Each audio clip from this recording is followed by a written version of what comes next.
जय माता दी भक्तजनों, कैसे हैं आप सब। आप सभी पर माता रानी की कृपा बनी रहे।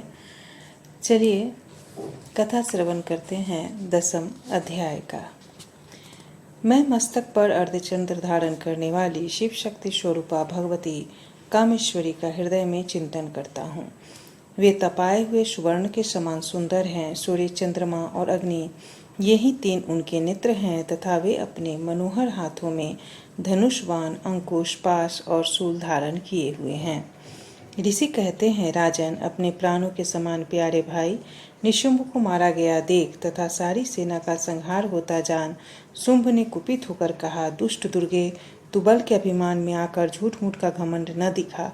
तू बड़ी मानिनी बनी हुई है, किंतु दूसरी स्त्रियों के बल का सहारा लेकर लड़ती है। देवी बोली, ओ दुष्ट, मैं अकेली ही हूँ। इस संसार में मेरे सिवा दूसरी कौन है। देख, ये मेरी ही विभूतियाँ हैं, अतः मुझ में ही प्रवेश कर रही हैं। तदंतर ब्रह्मानी आदि समस्त देवियाँ अंबिका देवी के शरीर में लीन हो गई। उस समय केवल अंबिका देवी ही रह गई। देवी बोली, मैं अपनी ऐश्वर्य शक्ति से अनेक रूप में यहाँ उपस्थित हुई थी। उन सब रूपों को मैंने समेट लिया। अब अकेली ही युद्ध में खड़ी हूँ। तुम भी स्थिर हो जाओ। ऋषि कहते हैं, तदंतर देवी और शुंभ दोनों ने जब सब देवताओं तथा दानवों को देखते देखते भयंकर युद्ध छिड़ गया। बाणों की वर्षा तथा तीखे शस्त्रों एवं दारुण अस्त्रों के प्रहार के कारण उन दोनों का युद्ध सब लोगों के लिए बड़ा भयानक प्रतीत हुआ। उस समय अंबिका देवी ने जो सैकड़ों दिव्य अस्त्र छोड़े, उन्हें दैत्यराज शुंभ ने उनके निवारक अस्त्रों द्वारा काट डाला।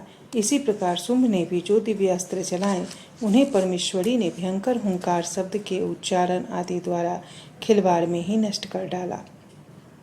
तब उस असुर ने सैकड़ों बाणों से देवी को आच्छादित कर दिया। यह देख क्रोध में भरी हुई उन देवी ने भी बाण मारकर उसका धनुष काट डाला। धनुष कट जाने पर फिर दैत्यराज ने शक्ति हाथ में ली, किंतु देवी के चक्र ने उसके हाथ की शक्ति को भी काट गिराया। तत्पश्चात दैत्यों के स्वामी शुंभ ने 100 चांद वाली चमकती हुई ढाल और तलवार हाथ में ले उस समय देवी पर धावा किया। उसके आते ही चंडिका ने अपने धनुष से छोड़े हुए तीखे बाणों द्वारा उसकी सूर्य किरणों के समान उज्ज्वल ढाल और तलवार को तुरंत काट दिया। फिर उस दैत्य के घोड़े और सारथी मारे गए। धनुष तो पहले ही कट चुका था। अब उसमें अंबिका को मारने के लिए उद्यत हो भयंकर मुदगर हाथ में लिया। उसे आते देख देवी ने अपने तीक्ष्ण बाणों से उसका मुदगर भी काट डाला, जिस पर भी वह असुर मुक्का तान कर बड़े वेग से देवी की ओर झपटा। उस दैत्यराज ने देवी की छाती में मुक्का मारा। तब उन देवी ने भी उसकी छाती में एक चाटा जड़ दिया। देवी का थप्पड़ खाकर दैत्यराज शुंभ पृथ्वी पर गिर पड़ा, किंतु पुनः सहसा पूर्ववत उठ खड़ा हुआ।